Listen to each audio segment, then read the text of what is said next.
तो फ्रेंड्स आज আমরা ডিসকাস করব KPC medical college and hospital নিয়ে।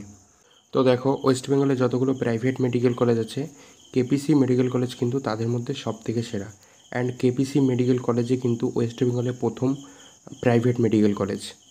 তো যে সমস্ত স্টুডেন্টরা প্রাইভেট মেডিকেল কলেজে এমবিবিএস অ্যাডমিশন নেওয়ার কথা ভাবে তাদের মাথায় কিন্তু প্রথমেই যে নামটা আসে সেটা কিন্তু কেপিসি মেডিকেল কলেজ। কারণ কেপিসি মেডিকেল কলেজের এডুকেশন সিস্টেম কিন্তু খুবই উন্নত মানের। তার পাশাপাশি হসপিটালের যে সমস্ত ব্যবস্থা সবগুলো কিন্তু খুবই উন্নত মানের। এখানে কিন্তু অনেক পেশেন্ট ফ্লো আছে। তো চলো আজকে আমরা কেপিসি মেডিকেল কলেজ নিয়ে ডিটেলসে ডিসকাস করব। তো চলো ফার্স্টেই বলি কোন কোন পয়েন্টের উপরে আজকে কেপিসি মেডিকেল কলেজ নিয়ে ডিসকাস করবো সেটা দেখে নিই।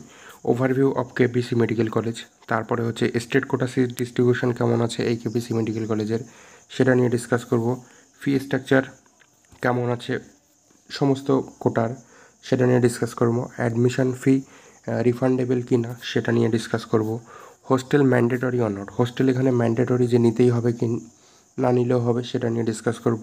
হাউ মাচ বন্ড মানি এখানে কত টাকার থাকে সেটা, এবং হসপিটাল ইন্সপেকচার যেটা আছে সেটা নিয়েই ডিসকাস হবো। তো চলো শুরু করা যাক আজকের ভিডিও। তো দেখো KPC medical college and hospital যেটা কোথায় অবস্থিত, যেটা কিন্তু যাদবপুর, কলকাতার যাদবপুরে। খুবই একটা ভালো পজিশান বলতে পারো, কারণ কলকাতার মধ্যে যদি প্রাইভেট মেডিকেল কলেজ দেখো তাহলে কিন্তু কেপিসি আছে একমাত্র, আর বাকিগুলো আছে একটু দূরে দূরে। তো কেপিসি মেডিকেল কলেজের যে পজিশানটা খুবই সুন্দর একটা পজিশানে কিন্তু এই কলেজটা আছে। একদমই মানে সুন্দর একটা তোমার ট্রান্সপোর্ট সিস্টেম আছে, বা খুবই ভালো একটা পজিশানে। তো তারপরে চলো ওভারভিউটা আমরা দেখে নিই। এই কলেজটা কিন্তু একটা প্রাইভেট মেডিকেল কলেজ। এই কলেজটা এস্টাবলিশড হয়েছিল 2006 সালে। অ্যান্ড এই কলেজটা কিন্তু West Bengal university of health সায়েন্সের আন্ডারেই চলে। তারপরে এই কলেজটা কিন্তু এমসিআই অ্যাপ্রুভড। কী কী কোর্স এখানে আছে, এমবিবিএস আছে, এমডি, এমএস, ডিপ্লোমা, নার্সিং, এই সমস্ত কোর্সগুলো এখানে কিন্তু অ্যাভেলেবেল। এই সমস্ত কোর্সগুলো কিন্তু এখানে অ্যাভেলেবেল। তো তারপরে চলো যে এই কলেজটার দেখো, এই কলেজটা কিন্তু 25 একর এরিয়ার উপরে অবস্থিত। যাদবপুরের কিন্তু যে ক্যাম্পাস, যাদবপুরেই কিন্তু ক্যাম্পাসটা। তো সেই ক্যাম্পাসের এরিয়াটা হচ্ছে কিন্তু 25 একর এরিয়া। এবং এই কলেজের সাথে যে হসপিটালটা আছে সেটা কিন্তু 750 বেডসের একটা সুপার স্পেশালিটি হসপিটাল। তো তারপরে চলো মেইন একটা পয়েন্টে আসি, যে কেপিসি মেডিকেল কলেজ অ্যান্ড হসপিটালে টোটাল সিট কটা আছে। এখানে টোটাল সিট আছে কিন্তু 150টা। তো ফর স্টেট কোটা এখানে সিট আছে 50টা, ম্যানেজমেন্ট কোটার জন্য সিট আছে 77টা, অ্যান্ড এনআরআই কোটার জন্য টোটাল সিট আছে 23টা। এই 150টার মধ্যে এটা হচ্ছে সিট ডিস্ট্রিবিউশন। তারপরে চলো যে আমরা একদম পুরো ডিটেলসে দেখে নিই যে স্টেট কোটার সিট ডিস্ট্রিবিউশনটা কেমন। সেখানে দেখো ইউআর ক্যাটাগরির জন্য সিট আছে 21টা, ইউআর পিডব্লিউডির জন্য আছে 1টা সিট, ওবিসি এ ক্যাটাগরির জন্য আছে 5টা সিট, ওবিসি বি ক্যাটাগরির জন্য আছে 4টে সিট, ইডব্লিউএস ক্যাটাগরির জন্য আছে 5টা সিট, এসসি ক্যাটাগরির জন্য আছে 10টা সিট, অ্যান্ড এসসি পিডব্লিউ ক্যাটাগরির জন্য আছে 1টা সিট। তারপরে হচ্ছে এসটি ক্যাটাগরির জন্য আছে 3টে সিট। তো টোটাল সিট ডিস্ট্রিবিউশন হচ্ছে স্টেট কোটার এটাই। স্টেট কোটার টোটাল 50টা সিট থাকে। তো সেই 50টা সিটের সিট ডিস্ট্রিবিউশনটা কিন্তু এটা। তারপরে চলো যে কেপিসি মেডিকেল কলেজের হোস্টেল ম্যান্ডেটরি অর নট, এই মেডিকেল কলেজে কি অ্যাডমিশন নিলে হোস্টেল নিতেই হবে, এরকম কি কোনো বাধ্যবাধকতা আছে? দেখো না, হোস্টেল কিন্তু ম্যান্ডেটরি নয়। হোস্টেল কিন্তু ম্যান্ডেটরি নয়। এরপরে হচ্ছে যে হোস্টেল কিন্তু অ্যাভেলেবেল আছে, তুমি চাইলে নিতে পারো, না চাইলে না নিতে পারো। এখানে কিন্তু ম্যান্ডেটরি না হোস্টেলটা। তারপরে দেখো হসপিটাল যেটা আছে, তো এখানে আছে যে 750 বেডের একটা সুপার স্পেশালিটি হসপিটাল আছে। হসপিটালে কিন্তু প্রচুর পেশেন্ট ফ্লো আছে, পার ডে কিন্তু ওপিডিতে প্রচুর পেশেন্ট আছে। তারপরে কিন্তু অনেক পেশেন্ট এখানে, 750 বেডের হসপিটাল যেহেতু প্রচুর পেশেন্ট কিন্তু এখানে থাকে। তো হসপিটাল, কেপিসি হসপিটাল নিয়ে একটা ডিটেলস ভিডিও আমি পরে দিয়ে দেবো।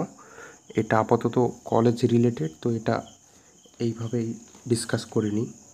হসপিটাল রিলেটেড একটা মানে সব কিছুই একটা আলাদা ভিডিওতে কেপিসি মেডিকেল কলেজের যে হসপিটালটা সেটা নিয়ে ডিটেলসে সেখানে ডিসকাস করব।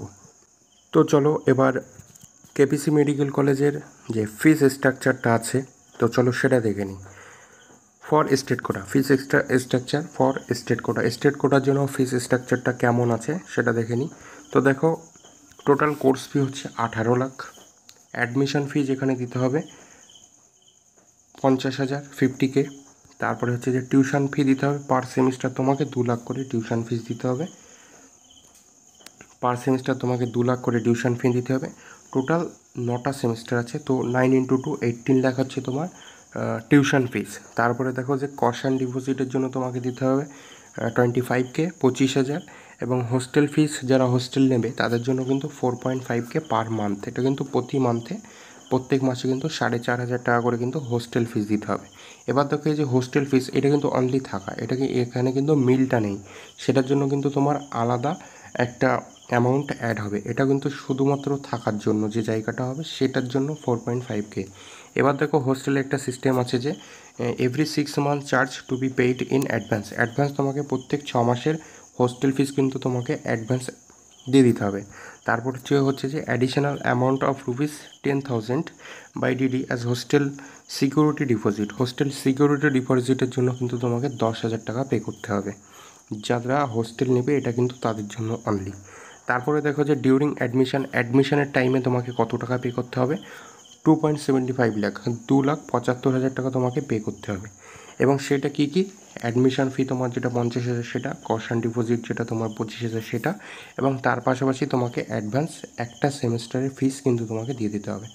তো এইটা হচ্ছে যে 2,75,000 তোমাকে অ্যাডমিশনের টাইমেই কিন্তু পে করতে হবে।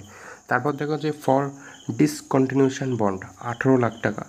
এবার এখানে একটা কোশ্চেন হচ্ছে যে অ্যাডমিশন তো আমি নিলাম, ধরো অনেক স্টুডেন্ট কী হয় যে ফার্স্ট রাউন্ডে কেপিসি চুজ করে নিল এবং সেকেন্ড রাউন্ডে সে কিন্তু কোনো একটা গভর্নমেন্ট মেডিকেল কলেজে পেয়ে গেল। এবার সে যদি গভর্নমেন্ট মেডিকেল কলেজে চলে যায় তাহলে কি এই যে 2.75 লাখ সে পে করলো সবটাই কি ফেরত পাবে? না, সবটাই কিন্তু সে ফেরত পাবে না।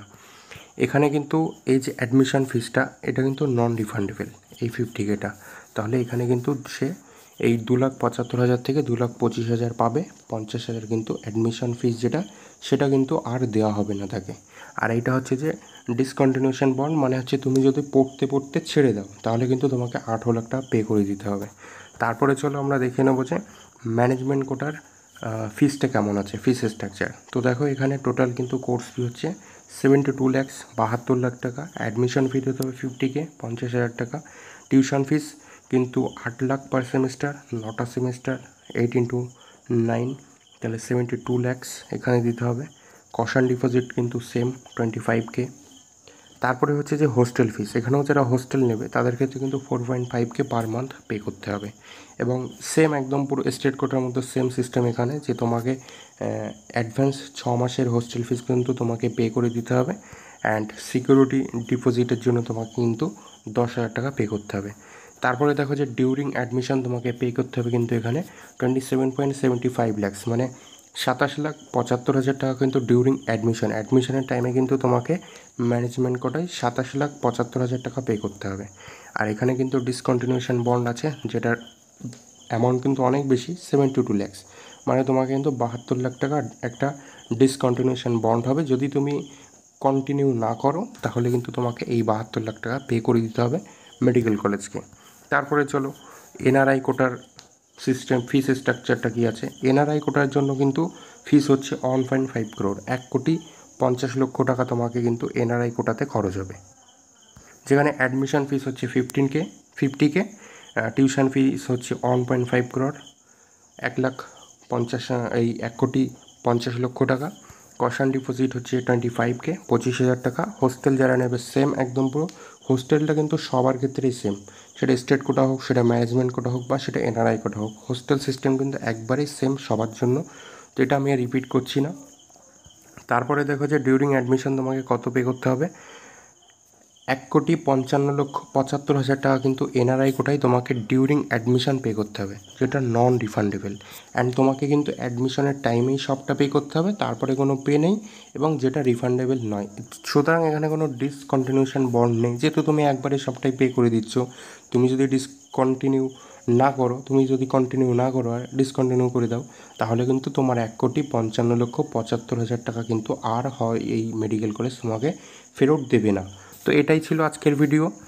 তো ভিডিওটা যদি ভালো লেগে থাকে তাহলে অবশ্যই কিন্তু একটা লাইক করে দেবে, শেয়ার করে দেবে, এবং এরকম আরও বিভিন্ন কলেজের কিংবা নিট রিলেটেড আরও বিভিন্ন ইনফরমেটিভ আপডেটের জন্য কিন্তু অবশ্যই চ্যানেলটা সাবস্ক্রাইব করে নেবে। তো চলো আজকের মতো এতটুকুই। Thank you.